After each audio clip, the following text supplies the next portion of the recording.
Happy Monday. What's up, people? Hope you guys are having a great week so far. It's one of the last weeks of October, right? Am I right on that? I think so. Kyle's doing stuff on phone. Well, I didn't get a notification you were live. I mean, it's October 2021. COVID is still at large. What the fuck just happened? I don't know. That was weird. I'm trying. Sorry about this. Hey, people. Come on, rotate. Technical difficulties. Does it not like how the phone's on there? No? I don't know how it is doing right now. Okay, so we're up and down. God, damn technology. I don't know. Sometimes Help it over we have issues. It might not like how much weight's on that side. It might. If it does that again, we'll fix it. Thanks for bearing with us. What the heck? Alright. So instead of using a magnet stuck to the back of my phone, I'm now using a clamp because I got a new phone case and I didn't want the magnet on the back. No. And it does have a lot of the phone on one side. Oh! There it went! We're gonna have Alright. So push it in. So we're pushing it in. Slide it over a little bit. Sorry. It just ain't wanting to hold. Is the battery dead? No, there it goes. The battery is not dead.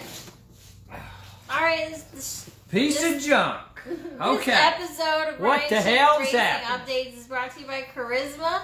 Who we can't wait to see very soon. I can't wait. I'm so excited. They're going to come spend Thanksgiving with us. We're going to put videos and pictures, and maybe they'll be on the live stream, like actually physically here. And we have don't know because they're like us. We have to get, like, nobody likes being on camera but Gio. I like being on camera. Okay, so introverts like being on camera but not when it's required. I feel like this is required. We've been doing it weekly. Yeah, but I don't have to make you do this. You do a little bit. He's like, take a shot of tequila and then you can get online. And I'm like, yeah, that's how I've got to do it. What has happened? A bit. So last time we were on, we had just bought a new truck that's out there in the weather. It's maybe going to hail tonight. It's not going to hail. It makes me so mad. Like, just a small tangent is we have a weather app and they're like, strong winds, gonna maybe hail, and I'm looking outside. Death clouds. I'm like, it's not gonna hail. I'm like, I'm so tired of the fear mongering. Like, just stop trying to scare me. Trust me, I'm an introvert and I'm terrified of everything. Like, I don't need your help. You're scared enough. I don't need your help to terrify me of the fucking weather. So, that was my rant. I'm just tired of everybody trying to scare everybody. Yeah. Like, it's crazy. It'll be fine. Just have some tequila or some whiskey. What are you drinking tonight? Maker's Mark 46. Oh. Which is actually, I don't know if it's because they dip them in the wax and it looks cool. I think it looks Maker's very Mark's cool. one of my favorites. Yeah. I don't know if it's because it reminds me of, I never had it until went to Kentucky and we hung out with Adam and Katie Ellison. Yeah. And Adam told me the whole life story of Maker's Mark, and I don't know, but I do like Maker's Mark. It's very good. I'll bring the bottle out if I have to have a refill. You might have to have a refill. Which you will, because we ate dinner early. So yeah, we did. And I got some chili in here pre-gaming, so I'm good to go on the whiskey. Homemade chili. I'm so glad Tri-tip chili. Yeah, I used dry red kidney beans and dry white beans. We soaked them overnight. And then we had about 4 or 5 tri-tip steaks that we had already cooked, and I Whopper chopped them. That's what we call it. Yes, it's a Whopper chopper. If you need to order that, you can probably type that into Amazon. But it's a blender, but it's cylindrical. So it's not a blender for drinks. It's a blender for food.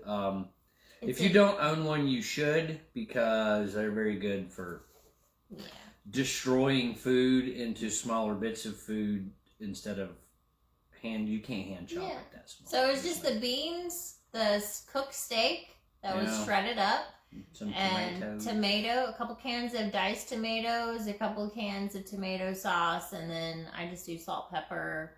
Oh, it was also fresh garlic and fresh onion, which I had to do twice because I initially burnt grease. the garlic. Yeah, I did it in bacon breakfast. grease. Just a little bit. Anyway, I'm having some Don Julio from my friend Lauren Shue. I'm still working on this bottle. This is my fancy bottle. So, get myself a little something there. So we're all filled up on chili and cornbread. We love our Jiffy mix cornbred. With buttermilk and honey and eggs in it. We don't follow the directions. People. Use it like cornmeal. Yeah. 1 egg per container. As much honey as you care for, and buttermilk until it looks like pancake batter. Yeah. And then put it in a cast iron skillet, because if you're not making cornbread in a cast iron skillet, you're fucking it up. You're doing it wrong, man. That's almost as bad as not knowing the difference between real bullets and fake bullets. So, on that note, cheers. I said it. Prop guns versus real guns. If you guys need to come over here. If you want to talk, I would love to talk about this prop gun stuff for just a moment. See, she's like, oh. Cheers. But come the fuck. Yeah. Alec. Is it Alex? Which one was it? I didn't say the last name. Whoa. It's Alec with a C. And prop guns have to have enough gunpowder and wad. Blank bullets. But they have to have enough in them to still make it look real. Uh-huh. So it can look really real, though. So it can look really real. So there's been 2 deaths on set. One of them was Bruce Lee's son. It was like, what, 30 years ago? Yeah, like in the 90s, something like that. Probably 30. God, we're old. And then on that Counting Crows set or something like that. Yeah, anyway, so prop Crows. guns. The Crow. The movie Crow. was The Crow. Yeah. Counting Crows is a band. Yeah, they played the song in The Crow, didn't they? No? No. Crows. Caw-caw! Anyway, it can happen. Like, there can be enough of a little bit of a projectile that it's up close. I don't see how, with the information that we've been given, that what Alec Baldwin shot was a prop gun. Because he was... Apparently they're using at least something that can fire an actual bullet, and somehow there was actual bullets hanging around. So, we shoot a lot, not this year, because bullets cost like $1,200 a round right now, but we do a lot of shooting, we do a lot of training, and we do a lot of dry fire training. And if you need to know the rules of handgun safety, I just put a video up. And it's Geo at 5. Geo at 5. Yeah. Hollywood, book him. Yeah. He can come to the set and tell you what not to do. It's not fucking hard. Don't point the damn barrel at things you don't want to destroy. It's very simple. Yeah. But whatever. That's not what we're talking about right now. It just infuriates me that people are dead because of gun safety. Anti-gun Hollywood fucks don't know what to do with guns, so they shouldn't have them. You shouldn't be in a movie with guns if you're an anti-gun person waving it around, not knowing what the hell to do. Well, you've got Keanu Reeves and the... Yeah, Terran Tactical, VOD Tactical. Frank Siemens went somewhere where there was guns used on set to make sure everybody was being safe. Hire somebody that knows people. Yeah, Come on. And they do that in all aspects. When they do, like, real-life movies, I mean, they always have people that are, like, advising. They have advisors, and they have people watching and making sure they do it all correctly.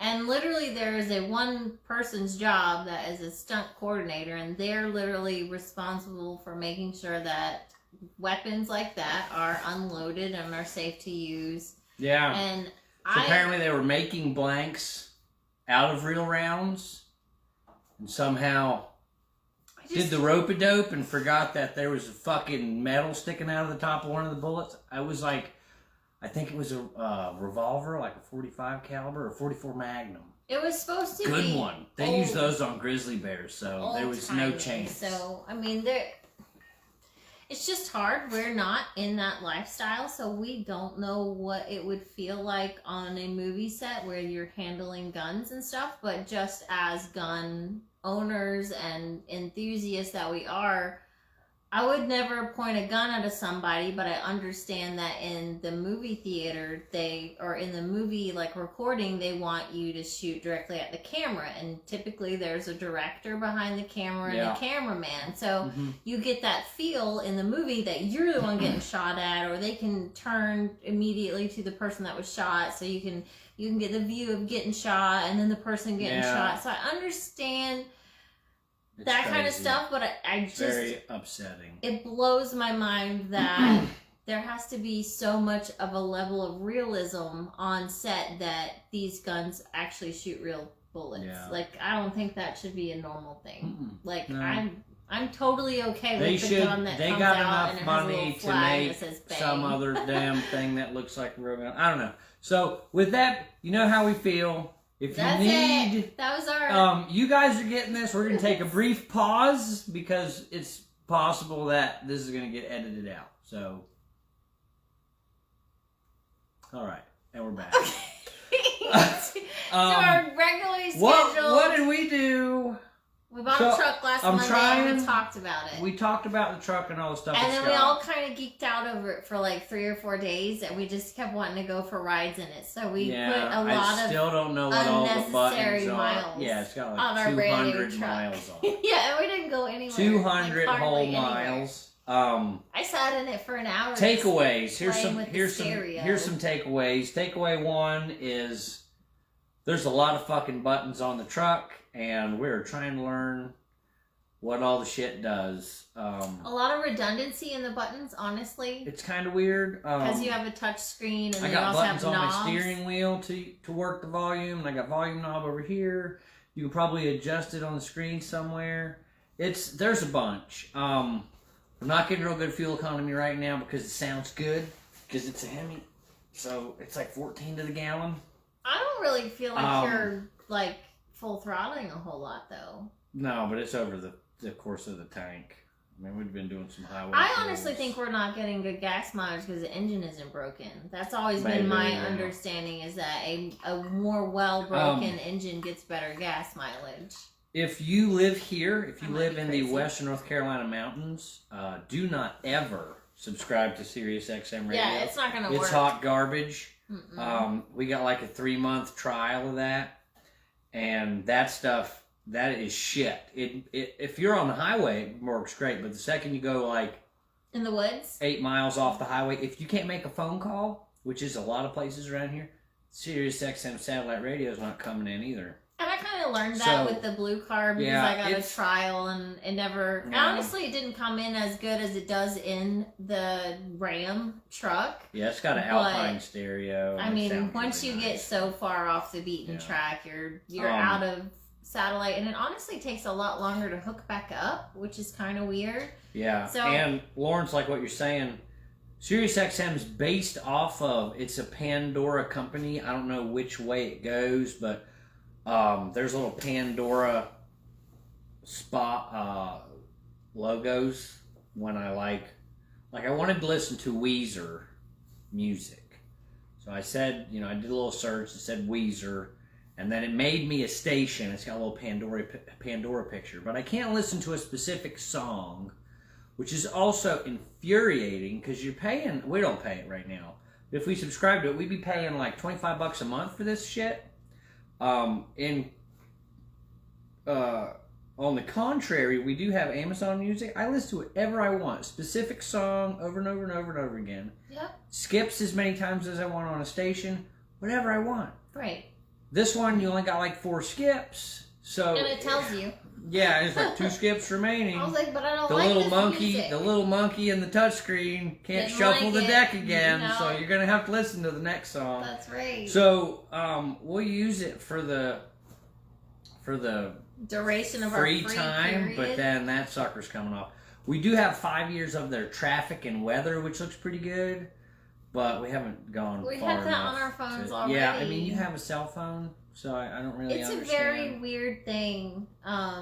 Amazon is free with Prime. You get a certain amount of songs, Lawrence, but after that, we have the family plan, which is like 7 different accounts.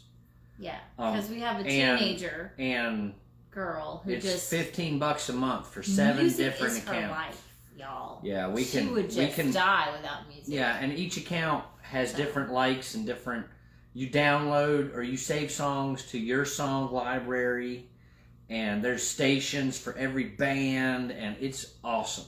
It is the best. Amazon if you have Music. Prime already, I mean, but you can try it for free because there's the free version of it. There's just, it's like 3 million songs instead of 75 million songs. I like that I can search for a specific song and almost nearly generate a whole station similar to that. You know, if I'm in the mood for some, I can't think of a song right now, but if I was, you know, some Creedence. Get Swifty. Get Swifties on Amazon Prime. Is it? Honestly. I didn't Yeah, know I that. got it on my I don't listen to that song. I was thinking some Creedence Clearwater Revival. Everything. Some of those songs and obscure bands that you've never heard and of. it'll mix in, you know, 70s Southern rock, and then it will also pull in like modern songs that you would typically like, because if you like this song, you're gonna like this song. So I like that. Now we're more used to it, but it's really good. I like the Amazon Music. So, and we already have it, and my phone will plug right in to the stereo with Android Auto, and I can play right through my phone and not spend $25 a month on. And kind of the thought is when you lose cell phone reception and you're no longer getting your Amazon Music, or if you were still doing the Sirius radio, is that you're kind of off the grid and you just roll the windows down and you enjoy the area that you're in. And for us, that's typically the woods. When we lose cell phone reception, we're in the woods, so it's like, cool, we're unplugged, we're gonna redirect our attention and enjoy most of the time outside. But with that being said, you can download your playlists from Amazon, so you don't have to have internet to play songs. If you're technically savvy. Yeah, like we don't really do that, but you can. Our daughter is, again. You can download your own playlists our and play them daughter, with music is life. So she's it's good. It's way better. She's very well. Don't waste your money on Sirius XM. That's just our little 2 cents. On that. Other than that, the truck's been good. It's a gorgeous color. It's like a titanium gunmetal silver with a lot of different colors of like bass boat flake in there. It is definitely different. He's washed it twice. Yeah, it gets dirty quick. We've just owned it now ceramic coat. once. So it needs for 1 week, he's washed it twice in 1 week. It needs a coating there. But yeah, they're coming. They're gonna. We might have to switch which truck gets coated while y'all are We'll here. definitely. Should be easier though. I mean, It can't have that many scratches on it because I very lightly washed it. Yeah, like we still have like globs of gunk on it because I'm like, don't scrub it. I'm like, don't scrub the paint. Just hit it with soap. I put those little lightly wash it and rinse it off. Those little expel covers on the door sills, and that's about it. So we're leaving it so as alone as possible. So, okay, so we got a new truck, and then it's like, what are we going to do for modifications? You know, because they're big now. So and we're short. I'm 5'3", you're 5. Yeah. A little bit taller than that. So the first thing, 5'3.4". Yeah, no, he's more. So the first thing that we were thinking about is we need to be able to have a waterproof whatever in the bed. Are we going to get a camper shell? Camper shells are hard because they got to go with the truck. You can't just move camper shells around. You can. It looks like shit. You can put a white camper shell on a black truck. Some people call them toppers. Have it hanging off the back or too short. But you pretty much got to buy a new one. So I hate that, right? And I hate not being able to see out of the back of the truck. And I hate not being able to open up my little back window. And it actually hurts your miles per gallon. And a camper shell takes like 2 or 3 miles per gallon off of your fuel efficiency because they don't put a camper shell on those trucks in a wind tunnel. Right. See what they do, and there's weird shit like the tailgate has a big old lip on it to help with aero, so you're eliminating all that stuff. So we went a different route. I ordered a Diamondback SE, which is a aluminum corrugated, reinforced. It'll hold like 400 pounds on top of it. It's like a tonneau cover, but it opens this way. If the front of the truck was here and the back of the truck was here, half of it opens this way, half of it opens this way. It'll roll all the way over, so you can still have a pickup bed. It's just clamped on like a camper shell. So it's not bolted or anything. There's a higher probability that I can move that to the next vehicle. It's lockable, waterproof. You can stand on it, which would be awesome for pictures at tracks, so I can get up over these damn fences they put up to keep the cars inside the track. It about safety. So, and it'll take my Thule roof rack. So I can put a roof rack on there and put a basket for more stuff, or one of those little torpedoes, or two of them little torpedo things. I can put a picnic basket up there. So it's going to be a little more versatile. It's black, which the truck's dark, so it should look good. It was actually about $1,000 less than camper shell. Camper shell for this truck was going to be about $2,500. So I bought that, right? And then the next thing was it's black interior. Carpet everywhere. We've been in and out of it a couple of times, and it's already dirty. It's a truck, right? So I'm gonna go. We have a gravel driveway as well. Pine needles, whatever bullshit. I don't want to have to vacuum it out all the time. So what are we gonna do? I bought some WeatherTech HP floor liners, which is their new stuff. We got to support our IMSA. That's right. IMSA is so fucking nuts that a floor mat company is IMSA's biggest sponsor. But I bought those, which wasn't bad. It was like $200 and something for that. So that's not awful, right? And then, so that keeps the floor good. And then what's the next thing to do? Well, I got a 6-year-old and myself. We're all short. Everybody's got to grab a little bar to get in there. So we'll put step side on. We'll put a running bars, running board on there. You can step on the running board and get in the truck. Well, everyone we liked, the running board was like up on the cab of the truck. So you're going to put your foot on there, and instead of stepping on the side of the truck, you're just going to kick the piss out of it. So we just didn't like any of them, and they're like $500, $400. It's expensive. It's extra weight. I mean, those things weigh. We can all get in the vehicle. It jacks up your ground clearance. They were on the running Tundra, boards, right? So we were used to it. What are we going to do to protect the paint? So we were talking to the kids about it, and they're pretty good about getting in and out. But it's like the spot you step on is right here, and then there's paint right there. Where? Right? Like right here? Right here. So if you step on this and your foot comes over and tags that paint, you're going to scratch it up. So, damn, I don't know why these little dog pecker nets are in here, but you're a dog pecker. Obviously. So instead of buying running boards or running bars or step side, we decided that we should just protect the paint that's exposed and would typically get marred or scuffed or kicked. And luckily, was it Rain-X? Expel makes a universal door sill guard, and you buy like 60 inches of it for $20, and that's supposed to be for 2 doors. So I bought 2 packs of those. Me and Gio put them on. Easy install. You guys did a good job too. I was really impressed. It looks really good. They look good. There's a bubble or two. I got to let it get hot and see what stays and what goes before I poke the little hole in all the bubbles, because I'm not doing this to protect like oxidation of the paint or rock chips or anything. This is literally just for like a foot to hit and come off. And this is the same shit that Expel uses for their bras and their coatings over the cars to prevent rock chips. So if it's going to stop a rock chip, it's self-healing just like the other stuff.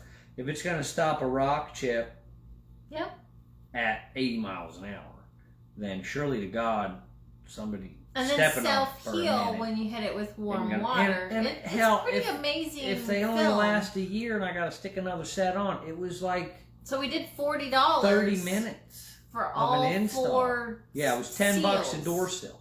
So it was very cost effective. It took some time to get on. It's not $500, but it was easy. I would say you found it fairly easy. It took him about an hour. It's a big sticker, right? A little over an hour and a half. Yeah, so, you know, feeling out. To do it really good and make sure it looks really, really good. Yeah, you know, and Gio wanted to help. It's on so there. Gio wanted to squeegee, so I had to let your kids do shit. Yeah, you gotta let your kids do stuff. It's so $40. That always takes way longer. Let your kids fuck shit up and do it again so that they learn how to do things. So Gio wanted to help, so he put on. You guys watched him. He was running the camera and everything, but he put 2 of them on himself, and they look good. It was $40, so I mean, no harm, no foul. If that's going to work for $40, why do I want to spend? And we get to keep using some muscles. You know, we got to grab the grab bar and that's stuff our what they're legs there up for. a little bit. That's what those bars are there for. Everybody thinks those bars are there for driving off road. They're there to get your ass in the truck. Yeah, and there's even Don't grab the steering wheel. There's even one on my side. There's one on myself up my in. side. What? Is it on your side? There's one on my side. It's your side? On the driver's side. Well, what if I want to drive? You can. You when? When are you going to drive a truck? That's the thing. I haven't even driven the new truck, you guys. I'm terrified. I can barely see over the hood. She's a big girl. It is just. It's a big old truck. It's so easy to drive. What are we calling it? Gio has named the truck Big Beefy. Big Beefy. And for all you guys with like 2500 and 3500 series trucks, we're wimpy. Fuck off. This is a big truck for us. It's Big Beefy. So it's big, right? I keep calling it the Tundra. It's really easy to drive. It's got electric steer because the steering wheel is so most of my older Tacomas are just hydraulic steer, so I want to talk about this for just a moment. We have been putting a lot of excessive, unnecessary miles on the vehicle just because I like riding it. The kids like riding in it. We have heated and cooled seats, you guys. Like it's just like let's get out of the house for a little bit and go for a ride. Daggone Laramie. So everywhere we live, there's curves. I mean, we're not in a city. Yeah, right. It is always curves to go wherever we want it. It's not 90 degrees to turn onto the next street. It is just a curvy road. And Kyle has a driving style that is typical of older trucks, and you tend to turn in a little bit earlier and let the car track out or the truck track out. And I mean, he's not speeding. He's not a speed demon, but you do turn in a little earlier to get the right turn. He's turning in early now, and we're like crossing the double yellow, and I'm freaking out, and he's having to like change it. It is so funny of how much of his driving style he's having. I'm getting excited. My head's gonna go out of the screen. Oh, okay. So he is having to really change his driving style for a new modern truck, and some fucking corners up, and I think but she's adorable. Solid, boys I think and it's girls. super She's solid. funny. This thing is hooked up. This e-torque is awesome. The whole shot is nuts. It is a bro. bad, not with the new clutch. I ain't racing with the new clutch. Yeah. So I'm still learning a lot about all these fancy gizmos that he are on turns this it new off, truck. and he always hits the volume button and turns the stereo off instead of the push start, because this is his first push start vehicle that he's ever. I don't know. Hank is push start, but this is the key his fob's first as one. big as a cell phone, but I forget. It's so funny. It's great. So we're it's still awesome. getting used to The truck's sweet. I did learn that it's got little louvers in the grill that shut at this is so cool. 35 miles an hour. There's little louvers in the grill that shut. For aerodynamics. There's a big cup underneath the grill that actually the air comes down and hits and comes into the radiator. For extra but cooling. Also at 35 miles an hour, there's an extra chin spoiler that comes down for extra aerodynamics. So she's fancy pants. And so we got one of the spoilers that come up at a certain speed. It's like a McLaren, but it's on the front and helps for gas mileage. So it's not real. I forgot about that the other day and drove on a curb, and I was like, oh fuck. Yeah, you totally did. I ripped that off. I was freaking out when you did that. We did it, but I didn't hit it. It's 20-inch wheels too, so I was like, I do it in Tundra all the time. It's come all the time, and I was like. I just curbed a wheel. He totally did. And I just, You rip this fucking spoiler off in front of this truck, and it's probably going to be $40,000 in repairs. So I'm having like hot sweats while we're going. I was listening so hard when he did it because he like pulled into a way, and I thought he was just gonna back up and go, but no, he did the full like over the curve. It's a truck. You should be able to do truck things. So, but we got on the road and turned around, and I was like, wait, one moment. Let me go out. Luckily, we didn't break anything. Let me go outside and make sure. So I went out there. I was about 1.5 inches off the wheel. So you can hit a curb with this truck and be okay. Slowly. Yeah, fast would probably not be good. It was hilarious. I was dying. Yeah, be careful. When you did that, I was like, this is not our like... We're going to be those people come back to Dodge and be like, what the fuck? This just... We broke it. It was just like that. First it just week, happened. I was just so expecting you. When you went up on that curve, I was like, this truck is a lot lower in the front. We got 20-inch wheels, lower profile tires. I was like, we can't be doing this. I mean, honestly, in the Tacoma, I can hit like the middle of the tire. You could just cross a median. I can hit another vehicle almost and mount it before I hit bodywork. And the Tundra is not as much, but still, there's so much more. Room. So, not this truck. Not big beefy. Behave yourself in big beefy. Take it slow with big beefy. Yeah, you don't want to get beefaronied. No, you don't want to. And big beefy. You don't want some shredded beef. So we gotta be careful. Oh man. So we did that. We drove a truck around. We realized that in the woods it gets real dirty real quick. It cleans up fast right now because there's no scratches in the clear. It doesn't clean up as fast as ceramic it doesn't clean up. So I washed that truck right before I washed Hank, and I put a video up of Hank. I put a little bit of spray wax on the new truck just to try to mitigate that. But it holds water a lot more, and this is virgin paint. I mean, this car had 10 or 15 miles on it when we went and got it, and I've washed it. It was filthy. They wanted to detail it, and I was like, don't touch it. Got it back here. The next day, or maybe the 2 days afterwards, I foamed the truck down, tried to get as much of the dirt off as I could. I took it to the car wash and sprayed it. It was still dirty. And then I washed it here with foam and soap and just as much as I could to lift the dirt off of the paint. Because you don't want to just scrub it. Everything we've learned from Charisma Detailing. Yeah, because if you just scrub it with the dirt on there, you're just scratching the hell out of the clear coat. You adjusted our thing and they can't see my shirt anymore. I can see your shirt. So, and then we took it up a gravel road up Curtis Creek, and it was it got a little dirty. I missed a couple of spots when I was washing it because I washed it in the afternoon. It's big, so I missed. He also washed it in very short shorts that I cut for him, and it was chilly out, so he was trying to hurry. Yeah, it was cold. I didn't care because I was just enjoying my bits.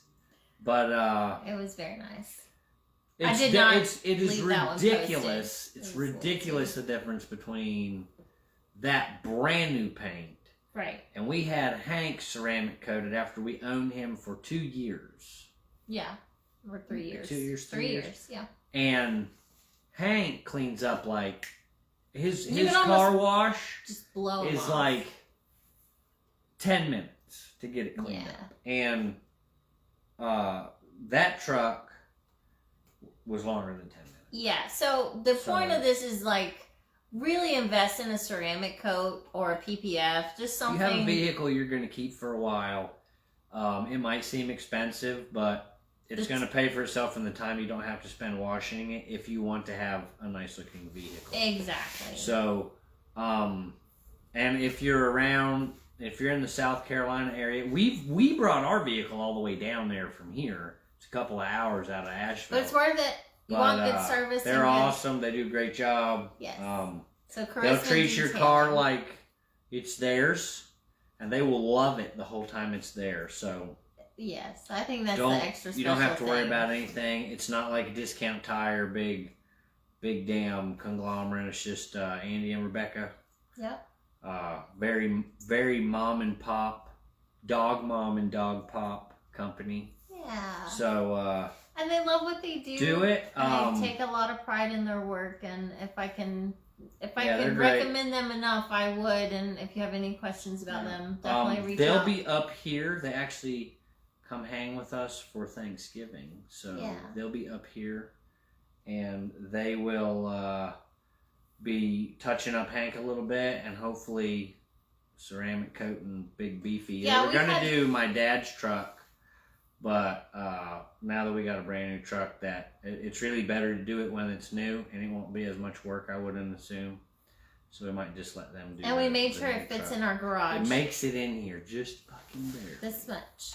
I think this much from the ceiling, and it was this much from the door. There's a big shark fin. It just barely makes it in. The ceiling. So we'll see. But while they're here, we will showcase more of just how awesome of a job they do on it. Absolutely. But, so we did that. The truck's great. I'm not driving it to work. I'm still driving the Tacoma weekly. Yep. Because machine shops smell like machine shops, and the inside of that truck smells brand new, and we want it to continue to smell nice. And I don't really drive daily. Again, I haven't driven the new truck. If I was going to have to go somewhere every day, I would prefer to drive our Tacoma. Even over Hank. It's just, Hank's a lot. Taco is the narrowest, best viewing vehicle we have. Yeah, it's very peppy. In '99, there weren't 800-pound people that were trying to buy cars, so they were still kind of small. So the truck is very peppy. It's narrow. It fits into parking spaces easily. Has great view and lots of tire. You can curb the hell out of it. To see around. You can look around the whole truck. So that's probably our easiest vehicle to drive. But since I don't drive daily, Kyle takes it to work. It has seat cover. It has Weathertech seat covers. And Husky liners. So everything's getting kind of contained. The machine shop oils and smells aren't really getting into the seats. Yeah, I take those Husky liners out and pressure wash them, and I can take the seat covers off and so that's put his them in the washing machine. So, but on Friday, no damage on the truck. Kyle has Fridays off, which is super, super nice. And Friday, we decided that we were going to go for a little car ride and break in race cars. And you were waiting for that. You were waiting for that because the weather was crap and busy.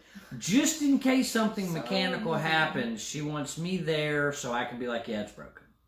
Or just to stand in traffic and get run over so I don't. Really. I mean. So, we went over what to do if it won't.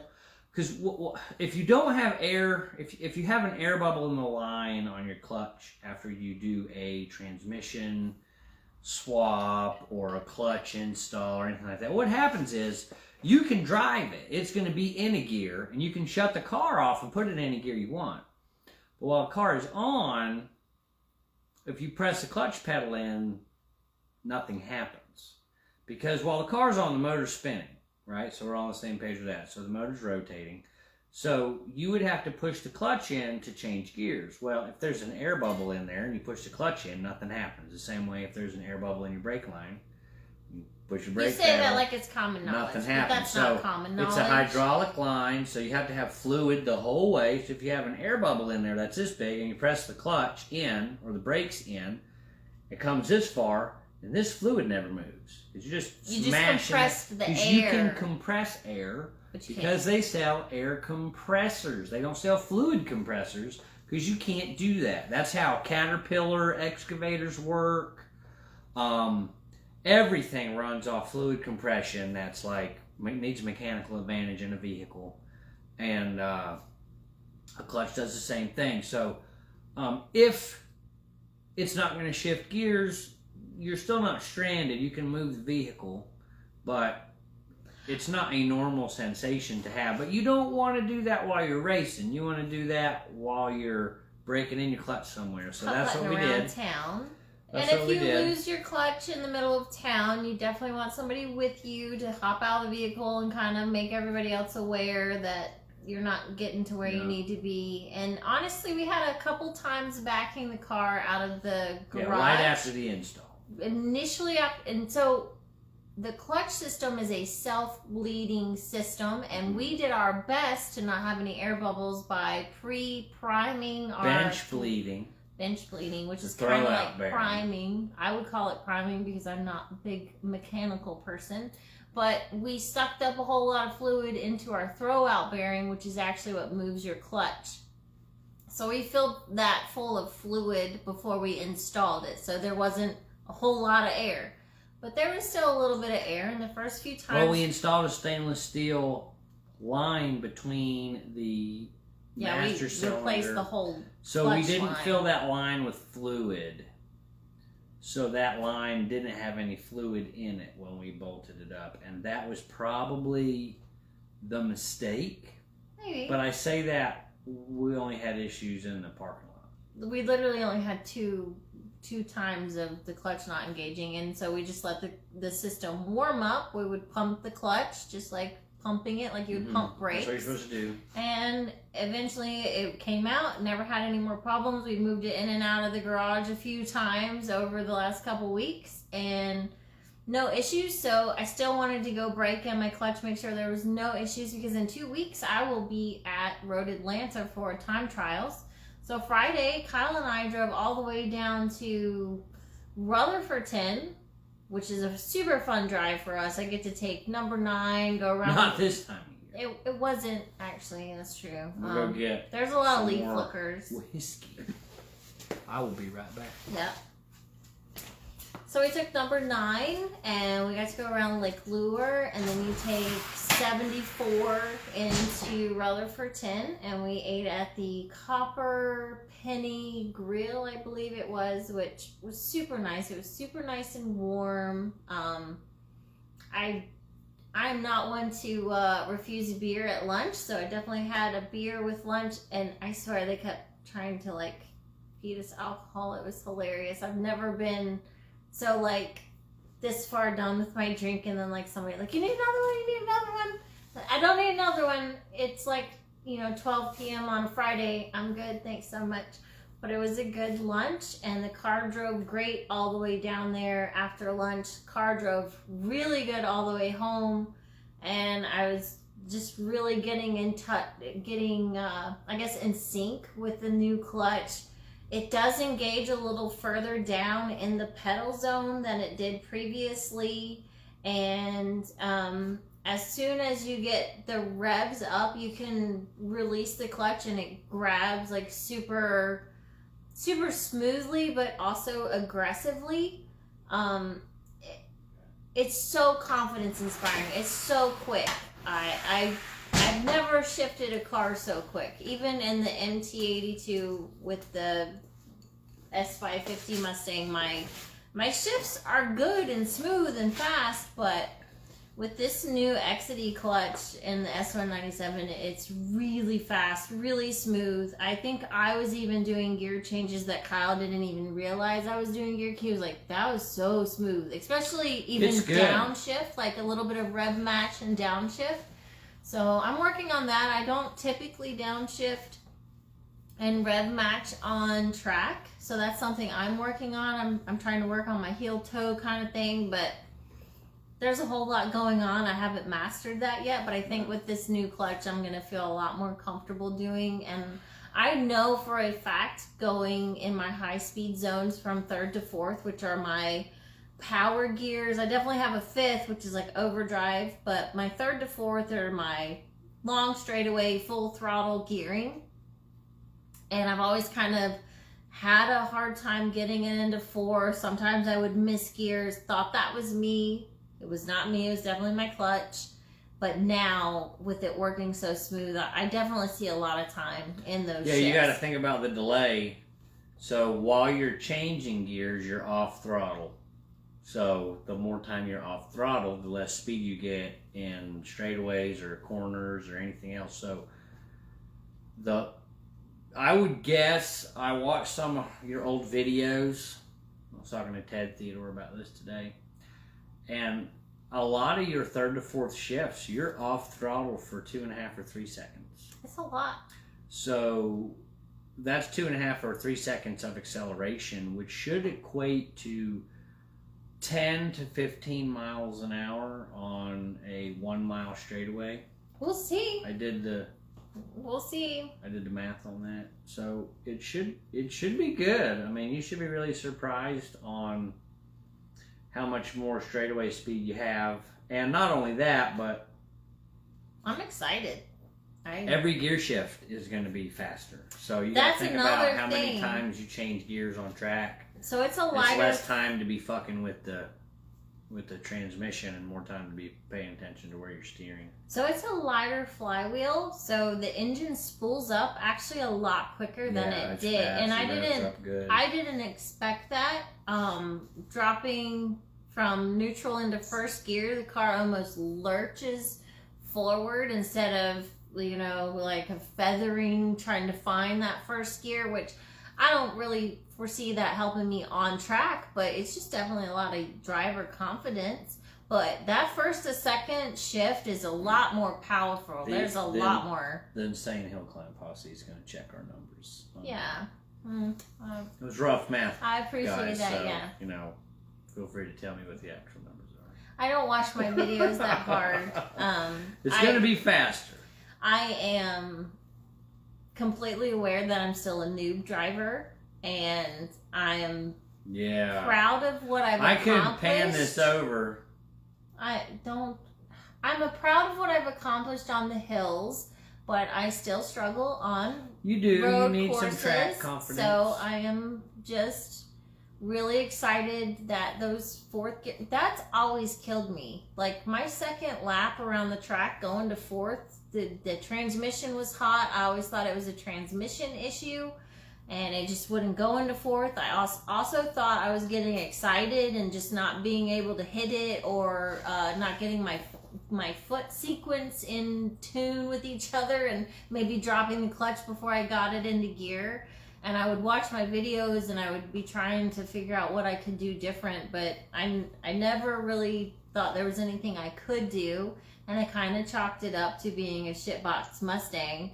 But now with this XD clutch, we got that shit real hot. I did some very hard full throttle, red line shifts, and the car just buttery smooth into gear. And not only the changes, but the lockup.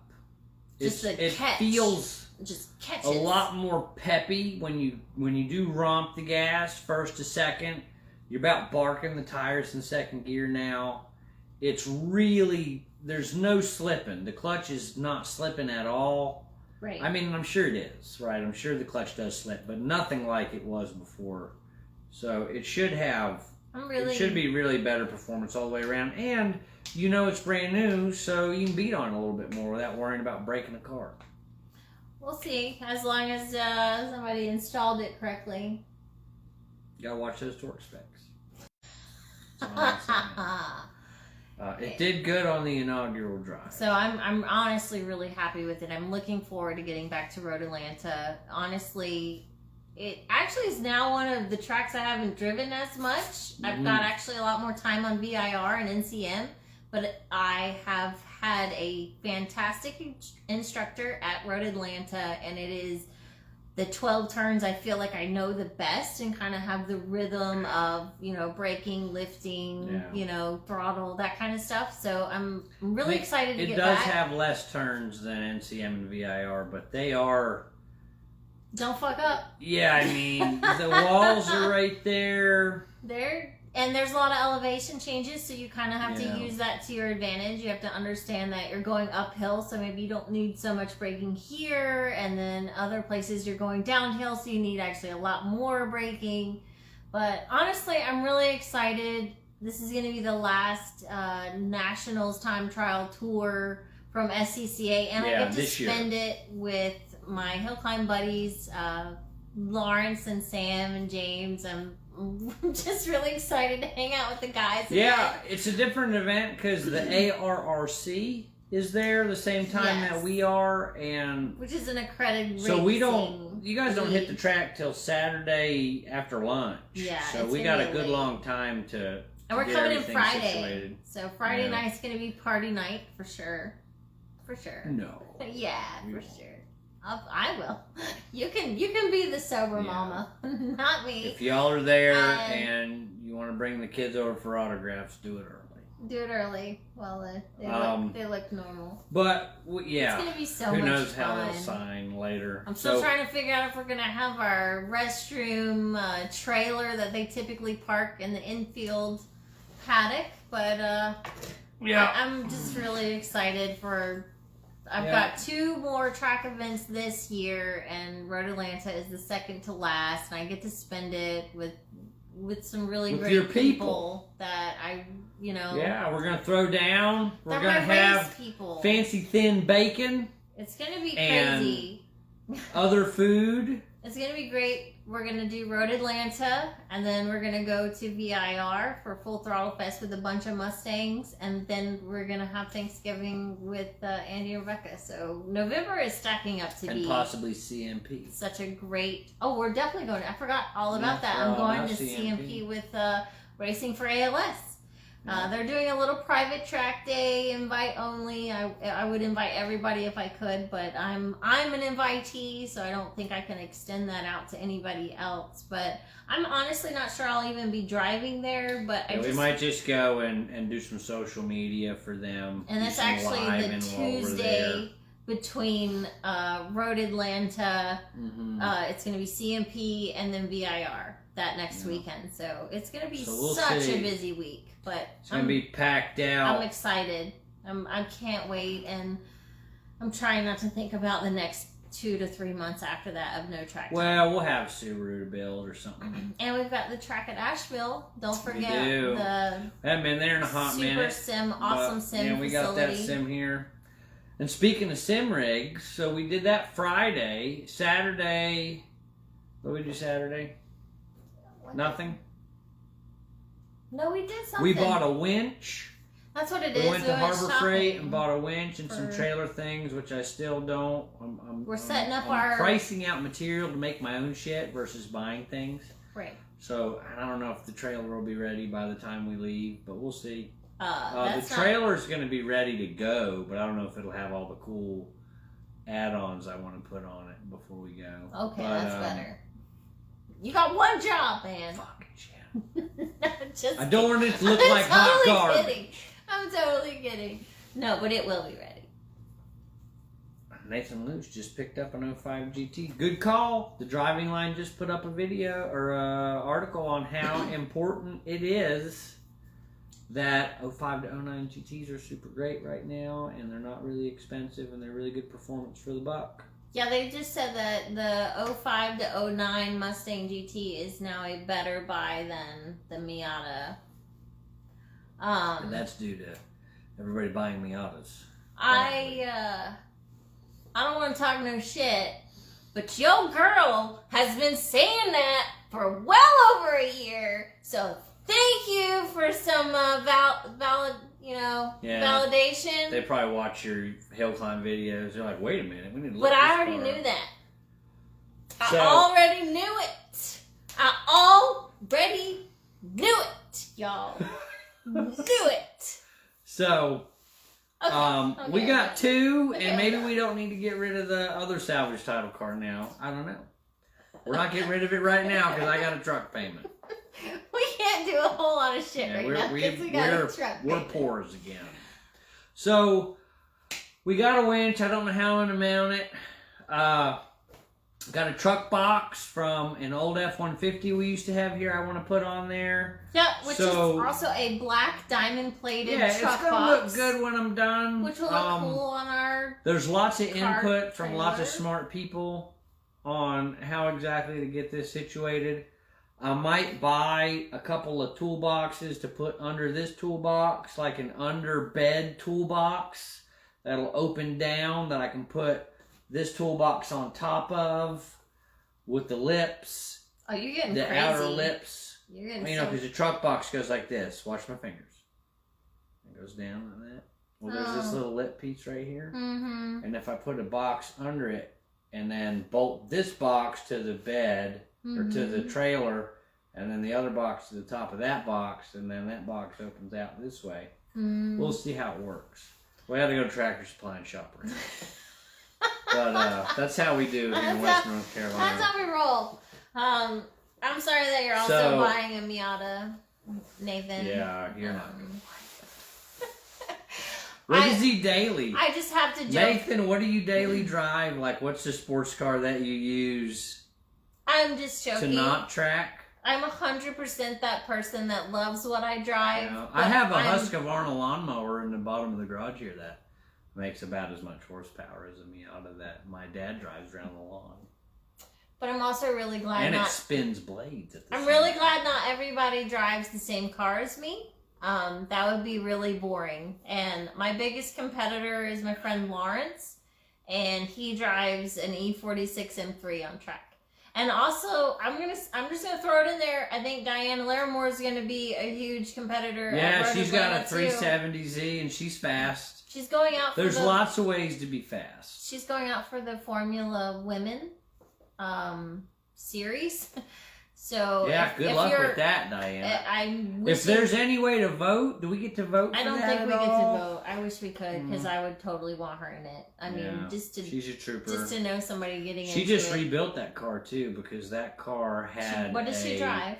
A 370Z. Yes. And that car had a failure at NCM that. It needed some repairs. She broke motor mounts and stuff. She needed to repair She got that back on the road. And she's been tracking it since she's got a Lamborghini Huracan. And she's been he can get whatever he wants if he's got a Lamborghini Huracan. And a Lotus Evora. Jesus. Nathan? The Evora 400 How much stuff do you have? Sweet. The Evora 400. Good Lord. Where do you live? Nice. How far away is he from us? We need to come check your cars out. Michigan or Montana. That's where all the supercar people live. So, so we're gonna have some major competition at Road Atlanta.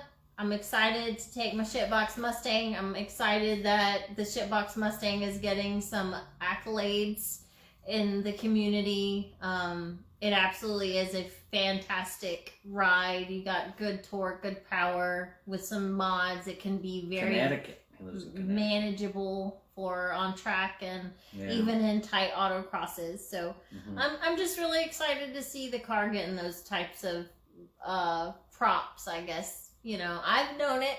Yeah. I've known it since I've driven one. I'm not a crazy person. We talk a bunch of shit about Miatas and everything. But honestly, Nathan, you're 100% right.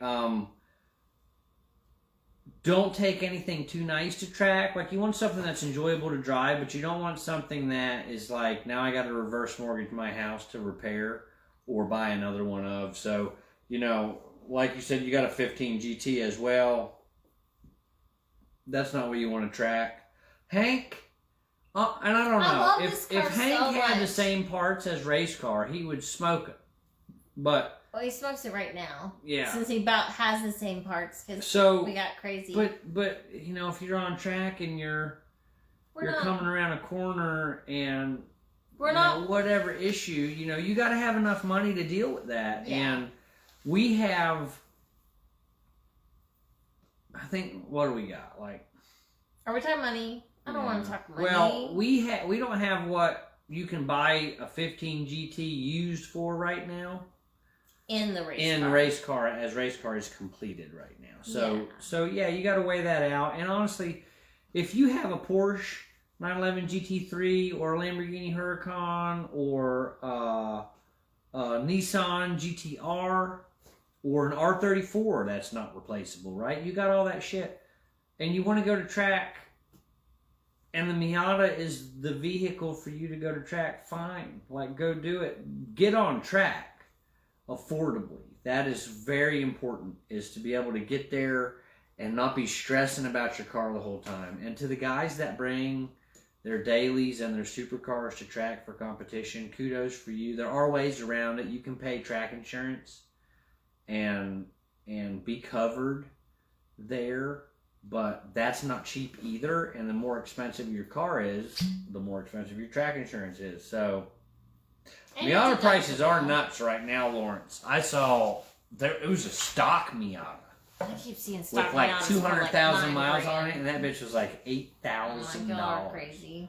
So everybody's figured it out, and I think that's why they're going for what they're going. Yeah, but so, you know, with that being said, you know, get out there. Go to a track day. Honestly, the biggest thing you can do is what we did. You can go to a track day. Any track day, Track Night in America, all the way up to a time trials event. If you come to an actual timed racing event, you're going to see guys that are a lot more serious about it. So I would recommend that. You don't have to pay anything to come watch. Right. And if you go watch and just see what everybody's driving, walk around the pits, talk to the people, see what's going on. What do you like and what do you not like? What do you like the sounds of? What do you like the feel of? What looks good? Take a bunch of pictures, take a bunch of notes, and then figure out what you want to do. And your price range. She never thought that she wanted an S197 Mustang until we went to the NASA event and watched them going around track with spec iron, and she was like, we need to research this car. It was never on the list. It just wasn't. That was my whole thing, is that I wanted to get into racing, and I knew I wanted to do some sort of V8 rear-wheel drive. So I went to spec racings, and it just happened to be a NASA event, and I saw a whole spec class for those Mustangs. I was like, that's me. That's where I want to be. And honestly, if you want a car you can beat on and not have a ridiculous amount of maintenance, it's the NASA spec classes. We got Spec 944 for Porsche, Spec Miata, E46. Spec Iron, which is S197 Mustangs here, Spec E46, which is mostly 330i's. There's no M3s. I think it has to be a 330, or it can be another M3 with a 330 engine in it. What else do they have? But yeah, there's... And then they have American Iron, which is... Yeah, American Iron a little more high horsepower. Down in Florida is really popular, and that is like horsepower to weight ratio Mustangs, where you can buy an older Mustang and really put a lot of money in the engine. But yeah, get out there and do it. So, feel it out for what's best for you. Not everybody wants a Mustang. They're heavy, so you got to be comfortable driving a heavy car on track. They're not light and nimble like a Miata or a Lotus 7 or anything else. My biggest thing about tracking, and especially in competition, is there's no guarantee of a win. You're going to spend a lot of money on your vehicle. You're going to spend a lot of time getting there. You're going to spend a lot of anxiety worrying about what's happening. So when it's happening, you want to be behind the wheel of something that you enjoy. And if you're 100% about winning, that might make a difference to you. But personally, if I come away a winner or a loser, I still had a really great time driving that vehicle to the limits, at my limits, and going as fast as I could in a safe environment. So that's my recommendation, is drive something you want to drive. And you're not going to get a car that can do autocross, time trials, hill climb, wheel to wheel, all that shit. I really feel you'd be hard pressed to buy one vehicle that would do it all. And that's where, honestly, your car really excels at hill climb, whether or not your... the big long straightaways don't exist at hill climb, so you don't have to compete with the 600 horsepower car that's really why I do better at hill climbs, because I don't have to deal with long straights. So I optimize. That's it, and you just got to decide how much money. Track time's track time, and if you want to win and you got a bigger pocketbook than everybody else, then you can probably do that. But, if I had a bigger pocketbook, I would be driving a much faster Mustang. I would definitely enjoy driving a much faster Mustang that I could hit maybe 140 or 150 in the straights. But my pocketbook means I drive this one, and my top speed's about 132, and I love it. And you have, honestly, best. Ridiculous, excellent competition, because with Lawrence coming, he's right there. We camp with him. We're hanging out with Lawrence. Yep. You guys are so close on hill climbs, and I would assume now with your upgraded clutch, you're going to be really close on track. And that's what it's about. It's about having that competition with somebody, and maybe the guy or the girl you're competing against is for third place. Right. Or fifth place. Right. Maybe it's not the first place car, because there are cars in each class that are gonna, a brand new Camaro can be out there, and it's gonna, if it's got a really good driver, it's gonna beat the brakes off of you, because that car's got all the new tech and everything. So it's just a lot to, you gotta decide what you're going for. I haven't driven slicks yet because they're not allowed in my time trials class. No slicks. We have them, and if you drive... Yeah, they're right at... there. Yep. There's my slicks. If you drive at CMP, we might run them there. Well, you can use slicks at VIR because that's not an actual event, so we might put the slicks on. We'll see what the weather's doing, but that's a whole nother The hard thing about slicks is if we run slicks, I got to bring an extra set of tires in case it rains. So that's other things I'm trying to figure out with this. We have big as beefy. Much shit. We got big on the beefy trailer now, honey. You can put all the tires. We can bring them. Just gotta fit them. Yeah. I lost a foot of bedroom and I don't have a camper shelf. We'll just leave the kids. They don't need to come. We'll stuff the tires in the back of the truck. Fuck it. Actually, I could probably fit 2 in the trunk of the car and 1 in each front seat. So done. We're good. Yeah. It'll be fine. So, where were we at? That was Saturday. No, it was Friday. Buying winches. And buying winches on Saturday. Sunday. And then Sunday, vehicles. And wash the vehicles. Some guests. And I guess, did she want us to call her Kate or Katie? Katie. It's Katie. So, there's a girl who... A young lady. She's about April's age, and she comes 17. To every event and volunteers. She's been working flags and volunteering at racetracks since she was 14 years old. Her parents bring her. She's very passionate about racing. She is such a sweetheart and really kind of... I got introduced to her at the Pine Mountain Hill climb, but I already had noticed her because she was super cheering for me every time I came back down off the hill. But I got introduced personally to her, and since then, I've just, I want to do anything I can help. Yeah, she's good people. She's got a little and her Miata that really needs nice. Some work. Yeah. And so we've lined up an extra engine, and we're going to get that installed for her this winter. But so she can actually get out there. And I don't know, it'll probably be autocross first.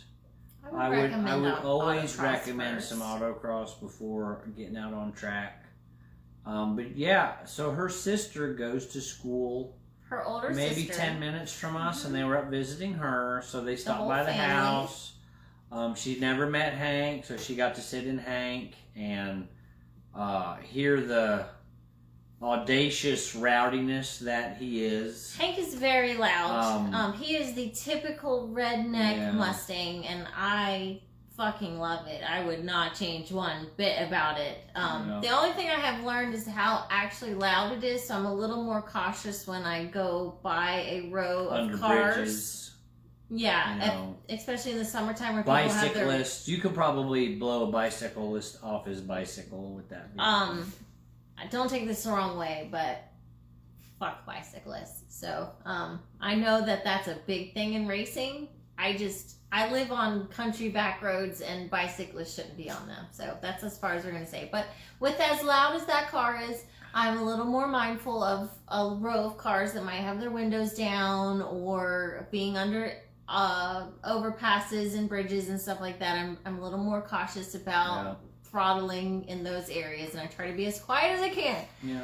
But so she got to come and check out the blue car, and she got to do a little sim rig, just hang out, shoot the bull. Told them about what our plans were, and it was a really nice visit. Yeah, it was good. It was just a really fun So they hung visit. out for a few hours, her and her mom and her father-in-law. Yep. Stepdad, I guess you call it stepdad. It's stepdad. Yeah. So it was. So it was, just really great it was to good. have them. Robbie, you're 100% correct. Autocross first, then 1,000% motorsports for the masses. I agree. We don't make it to enough of those.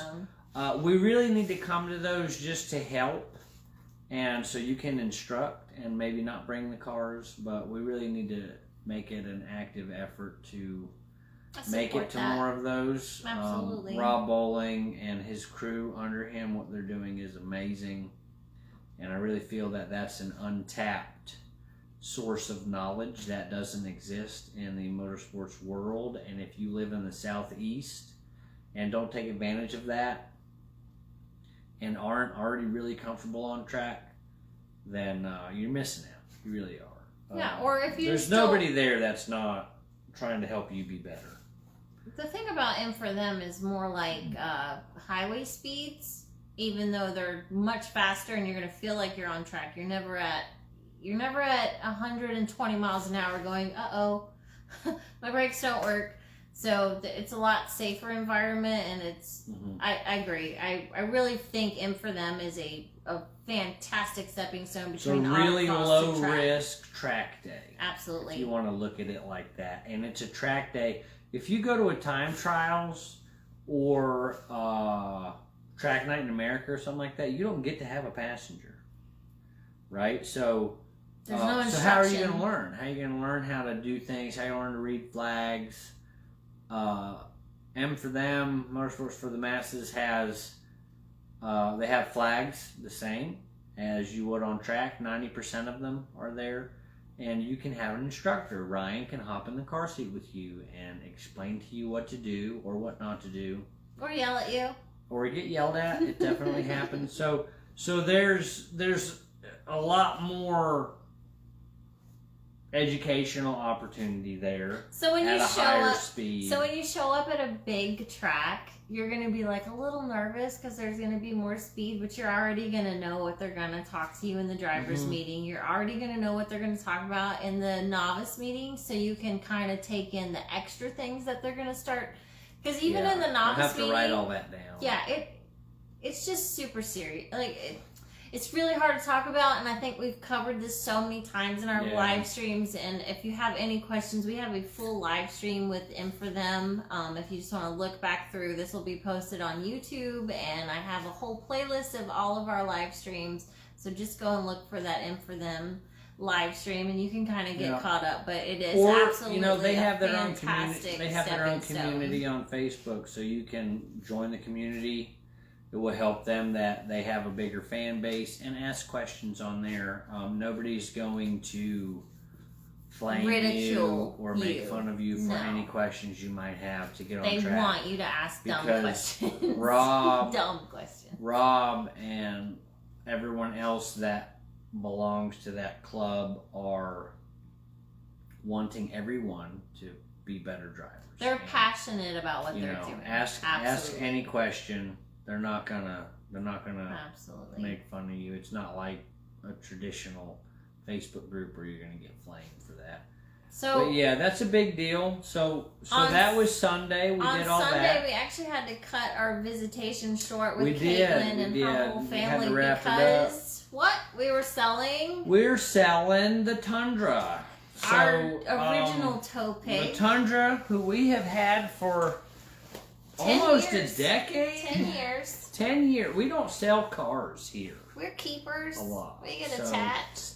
So we bought Big Beefy. So we got a 1500 Laramie out there. Dodge. Nope. And it's Ram. It's Ram. I keep fucking that up. We're part of the every time. Ramley now. We're Ramrod. Team Ramrod. Yep, Team Ramrod. Is that? Cheers I feel for like that. That's dirty. So I don't need 2 quad cab trucks. It's extra insurance. For y'all who don't know, if you have a high school kid in your house that has a license, you're pretty much insuring them on every damn vehicle you have. So it's fucking audacious. I think our insurance is almost $3,000 more a year. Yeah, more. Off of our annual insurance, the new truck and her just being here. This much a year. It's $5,000 a year right now. It's fucking crazy. With the new truck, even and though all she the cars. she doesn't drive Hank on the road, and she's not going to drive the truck on the road. But the insurance companies now are like, well, the keys are in the house, so there's a possibility. So they insure that young driver on every fucking vehicle you have. You can't sign them off. Like if they wreck it. There's nothing. There's no way there's to no say way that they this. won't drive that vehicle. Like even if she had her own insurance policy, she lives in this house. So basically, what we're saying is kick your kids out of the fucking house when they get a license, because it gets really expensive. So we're saying that jokingly. Please don't do that. No, we love really. our children, Really. and they're worth every penny. So April has not costs. done anything bad in her. She just doesn't have a lot of experience. So the Tundra needed to go because I don't need 2 quad cab trucks, number 1. Number 1. Number 2, it's not ever going to pull the race car again because we realized we were hurting the truck doing that. Right. So... And we have no room. And we don't have the room we for don't the damn have a thing. big enough driveway. It is a lot of extra shit. So I washed and detailed the truck before Lori, who is Katie's mom, and Katie came here and took a bunch of pictures and posted it. You listed our truck for sale on Facebook Marketplace. Yeah, and the first guy came. Immediate response, like blew 20 up. 20 minutes, right? So first guy comes 20 minutes after I post it. Lori decided because nobody else wanted to leave because they were having such an awesome time. They were enjoying our hangout. So Lori was like, they need to do this and get this truck sold. So first guy comes. Kind of funky timing. While he's en route, second guy is like, I'll bring a deposit tonight, but I'm all the way in Morganton. So, which is about an hour and a half away. Morganton? Hour? Yeah, an hour. An hour away. So first guy comes, he offers me a little under what I wanted, but I'm like, dude, there's so many people beating the door down right now. I just can't go there. I'm gonna be firm on my price right now. Next guy came, showed up in a fucking Mach-E Mustang. Showed up in a Mustang. Like, that's a nice. How vehicle. cool is that? The guy came and to he buy was our gonna let Toyota. Ryan take it for a drive. It was fucking nuts. yeah. Like we're friends now. Oh yeah, I was like, obviously. We both walked out. I was like, "Is that a Mach-E?" Yeah, and he was like, funny. "Yeah." And he kind of told us a really quick story about how he got it. And he was like, and I was like, "That's awesome! So Such a huge Mustang." He's like, "Well, take it for a ride." I'm like, whoa. I've been drinking, but I also don't know you like that. So it was just neat. It was funny. I showed him everything on the truck, told him everything that was wrong with the truck, which isn't much. It's not much. But, we went through everything. He loved it. He's going to get it. Apparently, he's got a boat at Lake James that he has to move like 2 miles twice a year. And then he's going to give it to his son when his son turns 16, that's an awesome gift. That's a really nice first vehicle. We sold it. We had that truck for 10 years. Yeah, 10 years. Now, we've done maintenance on the truck. Modifications are only upgraded stereo, Line-X bed liner, and a camper shell. Right. Everything else on the truck, I put a leveling kit. Put a leveling kit on the truck because it needed new suspension. Yeah. But I would consider that maintenance. I would consider it maintenance too. And then everything else was maintenance on the truck. So we sold it for like $2,000 less than we bought it for. Yeah. 10 years ago. Not including what we have in it. Yeah. But we drove it for 10 years and put 80. So cost of ownership was really low on that truck. I don't think we're ever going to see that from another vehicle that we are going to own. I don't see that happening. But it was awesome. Greatly appreciate what that Tundra afforded us to do because it was a quad cab truck and we could all fit in it. And I greatly appreciate the dependability of the truck. This new truck is awesome, but it's not going to last 10 years. I don't know. I don't think so. I don't expect it to. I don't think we're going to last with that truck for 10 years. No, we'll trade it before it's 10 years old for sure. But yeah, I really appreciated the Tundra. I never loved it like my Tacoma as far as a Toyota goes. When we bought it, we didn't have anything that was fast, so it was like, oh man, this thing gets up and goes. It was our first V8. Yeah, so in the house. So it was badass when we bought it. That's cool. And it's a badass truck now, really. I'm not knocking it at all. I would love it, but we need a tow vehicle. That was the only reason we couldn't be with it. And then, this new tow vehicle's got all these bells and whistles. It's going to drop our insurance to get rid of one vehicle because all the vehicles April's insured on. So we decided to sell it. And like I said, it sold in like 30 minutes. It really did. I got every drop of what I wanted out of the truck. Yeah, we probably should have asked a little bit more. he's extremely happy with the truck. Probably He told me that he took his whole family for a ride in it, and they just loved it, which is kind of crazy because they had an F-150 that everybody could get in before that was new enough to trade in when he bought that Mach-E. He also showed up in the Mach-E to look at the vehicle, and then today he showed up in an Acura MDX. So, I mean, to take the whole family out in an 06 Tundra and everybody like old truck. I'm not gonna lie, I loved the truck. It was a very comfortable good. I mean, there's nothing wrong with a first-gen Tundra. I always loved it. Unless you want to tow a race car. Right? There's the caveat. A fat piggy. Unless if you wanted to tow a Miata, you Miata probably would could. probably be fine. It would but probably be for fine. the weight we were pulling, we were just going to damage the truck. We were just going to tear it up. So, it wasn't built for what we and the used car market's for. really awesome right now, so it was a good time to sell. Mm-hmm. I don't regret it at all. I don't miss the truck. But there's a lot to be said about owning a truck for a decade that never put you on the side of the road, never broke down, never did anything to lead you to believe that you weren't going to make it to the house. That is something that a lot of people don't experience, and that is why I love the Toyota brand.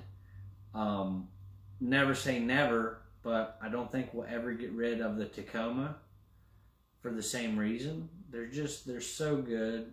I don't need two vehicles to drive to work. So it was just like, that would be hard. We would can take make a long time to get there. $15,000 driving on, two vehicles. that's what I sold this truck for, $15,000, which is almost what we put down on the new truck.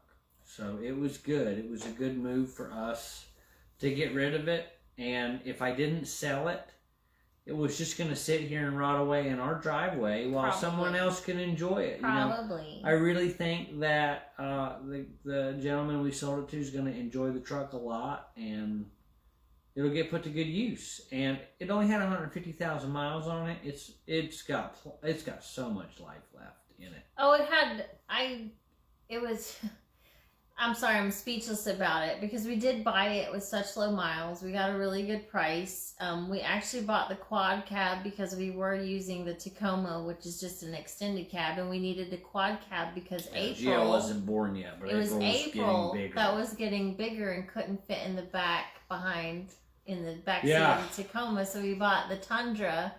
And then, a few years later, we had another baby, and now we've raised both of our kids in the back of this Tundra, and we've started my racing career. I mean, the truck really grew with us, so for me, it had a ton of sentimental value. There's a lot of memories in it, and there's so much life left that I'm really excited that it's going to get passed on to another family. They're going to use it for recreation when they need it, and now it's going to be a gentleman's, first car, which, I mean, it might not make it very long being a first car, but... Well, he originally wanted to buy a Tacoma to do what he was doing with the Tundra when he figured out... So if you're going to buy a used Toyota... a first-gen Tundra is way cheaper than any Tacoma you can get, and it's got a V8, it's got better low-end torque, the truck is larger, it's just better all around. The Tacoma name is a big deal, but honestly, if you're going to buy a vehicle to use, and it's not really an off-roader's choice, but the new Tacomas aren't either. It's like... They're all so damn big now. It's smaller than just crazy. Normal. Our Tundra was only like trucks. 5 inches longer than a new Tacoma and the same width. Right. With a V8. So, and you can get a high mileage Tundra for like $5,000. So there's a lot to be said about buying those trucks. It's a 1,000,000-mile motor. It was a great It's truck. hard. It was hard to get rid of it. It was really hard. We still have another one. My dad has an 03 Tundra with the same engine. I really, really considered trying to talk my father-in-law into buying our truck and selling his truck, because his truck is the double cab It's extended cab. Extended cab. So the it's got back like a suicide rear door. Yeah, it's a lot smaller. Yeah, but it's easier to drive because it's a smaller truck. It is a smaller truck. The Tundra is vaulted. It's actually a little more peppy and stuff like that. But you know, I don't know. I didn't want to let it go, but there was no reason to keep our Tundra. It was really dumb to think that we would keep it. But I just get so emotionally attached to our vehicles. I'm such a car person that all of our cars have names. They all have personalities and they all have memories associated with them. But at the end of the day, selling our Tundra, we made really good on that truck. We did. It only cost us a few $100s a year to run that truck for the whole decade. So it was good. We won't experience that with the new truck. I really don't. I would be shocked. No. But the new truck's got all the tech that's going to make it so comfortable all the time. So that's what you got to weigh out. Like, you can get ridiculous, brutal dependability, and have good resale, but what's your comfort level during ownership of the vehicle? So that's where we're at now with this Ram, because it's so comfy inside. Like the kids are begging to go for a ride in the truck and just sit in it and be comfortable. So you know, your mileage may vary. I would never buy that Ram to drive to work and back either, expecting good mileage, because that's a waste of a truck payment to do that with it. Right. So, you know, to each their own, but that's the direction we went. So, you know, that's what's happened this week. We literally signed the title over right before this live stream. Shout out to Black Mountain Branch First Citizens Bank on making that easy as hell. So that's where I bank at. And went in there. How do I fill this title out? Here's a cashier's check. So I give them the cashier's check. They verified it. Told me when the money was going to post. All that's good. So let's write the title over. Here's the title. What do we do? Where do we sign? I didn't have to think about anything. It was absolutely awesome. And because I banked there, I don't have to pay for the title fee. Notary. So, yeah, to get it notarized, because in North Carolina you have to have a title notarized. So, really, like, it was maybe 15 minutes. Super easy. Yeah, it was really fast. The last time we bought a vehicle where we had to run a title, you know, we test drove it, we went somewhere, we're in a bank, we title it, we get the money. It's never been that smooth, honestly. Well, it's never been our bank, and it just felt more comfortable because it was the same ladies. I know the people. Yeah, it was the same teller ladies. And I guess kind of a weird thing is being inside of a bank, you know you're on camera, and also the people that are buying your vehicle and are submitting their cashier's check. So, I don't know, I feel like that was a little extra level of security on our part. It was good. Covering some bases. I was really happy with it. I think that everything was good. Yeah, it was just, it made it feel like a very normal thing. We don't really, you know, people don't exchange titles a whole lot. We don't do that a whole lot. You know, we're not a used car dealership, so we're not really used to that. But yeah, it went well. Yeah, so should be good. The guy that bought the truck is messaging me like, "What's this button do? What's this do?" You know, so you know, there's a relationship there because I want him to know what the truck is in and out. You know, so you know, I want him to take care of it. I've been telling him about all the shit I know. Yeah. Because I've had it so long. You know, that thing's been in the driveway for a while. And we're not assholes. We're not going to be like, well, it's yours. You know, leave us alone. Yeah. We wouldn't do that to anybody. So yeah, it's good. I don't expect us to be in that position again soon. But the next vehicle that we purchase and there's a title swap, I will 1,000% try to do it at our bank. Because it was really smooth. It went great. Yeah. So that was today, and For this week coming up, we have our last autocross. We'll be taking Hank back out on his new wheels but used RE71R tires. This last Highland Sports Car Club Autocross Night Series event will be in addition to a typical autocross event, we are also doing a small fundraising event in honor of Luke Armstrong. Homage to Luke Armstrong and his legacy with Highland Sports Car Club.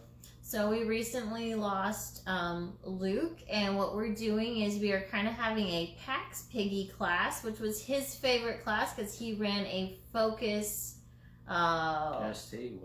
Yes, sorry, not an RS, but it was a Focus ST, which was kind of a cheater car when it was around in the autocross classes.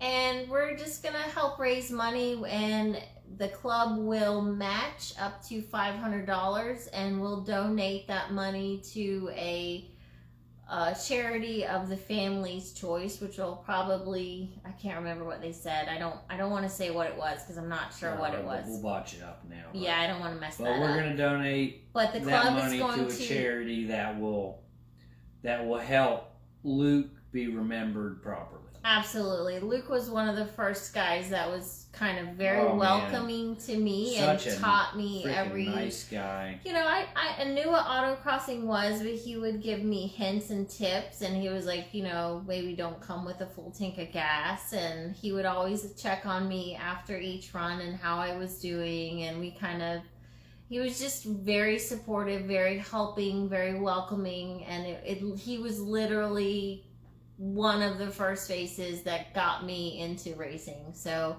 to be able to do this last tribute autocross to him, I'm really, really excited, and you know, just do something in his memory. But it is our last autocross. April is already crying. She is terrified. Yeah, she's like, what are we gonna do this winter? She is very nervous, but I keep reminding her we have the track at Asheville, which is our local sim facility. Yeah. And more cars to build, more cars to modify. Yep, and we're going to run the tires off this car, and then as you can see, we have a set of RE71s right here with little stickers on them. Brand new set for next season, so we'll come back hard and strong next season. But not much going on this week, just an autocross and prep for Road Atlanta. Yeah, some trailer building. At the beginning of November, so next weekend. Yeah. So we'll have to get our trailer set up, and that's probably... I'm so excited. I Yeah. I never want to go autocrossing until I'm right there. And when I'm there and I'm like, yeah, we got to go. But looking forward to it, it's not really... Autocross is the hardest motorsport for me. Not going to lie. It is actually my most challenging motorsport I even contemplate competing in. And I never look forward to it until I'm in the mix of it. And then I love it. And I'm so thankful I actually came out. So that's what I'll be doing tomorrow. I'm sure Kyle will be doing a live stream via his Facebook page. Yeah, we'll do some coverage. Scott, they did discontinue the RE71Rs. We got those from Michael Kitchens. Yep. And they're not really old. No, they got them before they were discontinued or whatever. But yeah, we got one more new set. They have a 2020 stamp date on them. I can't remember the exact week, but they are a 2020. So they're almost about they'll be 2 years next year. So they have had some winters and summers through them, so they may not be optimal, but got a really good deal on them, and you can't complain about a good deal on tires. No, so I would assume you'll run this last event on these. On the used ones. Before next year, we'll put the new set on. Probably. But we'll see. We'll see. Sky's the limit. We don't know what's going on exactly with that. Autocross is just a fun thing for me. I'm still running for a yeah, you position. got nominated. So I nominated Ryan for a board of directors position, and then she was also nominated for communications, which would be a little more involved. A little more involved, but I think right down your alley with Facebook and Instagram presence, which I think is a little lacking right now for them. Yeah. But they'll see. Yep. They'll see. I am drinking Maker's 46 right now, Scott, and I'm almost out. Might have to get another one, but I've had It's good. enough shots It's of good my stuff. tequila. I really like Maker's Mark, and I don't know. I don't know why I have an affinity towards that. But cheers to you, man. I hope we get to see you in November. A couple of weeks. Yeah, November 8th or 9th. I can't remember. That Tuesday, we'll be there. Yeah, man. We'll see you then. We'll be coming out and having some fun with you guys. And on that note, any more questions? I don't think so. Oh yeah, the Knob Creek. Knob Creek's I know good too. he like loves Knob Creek. That's one of his favorites.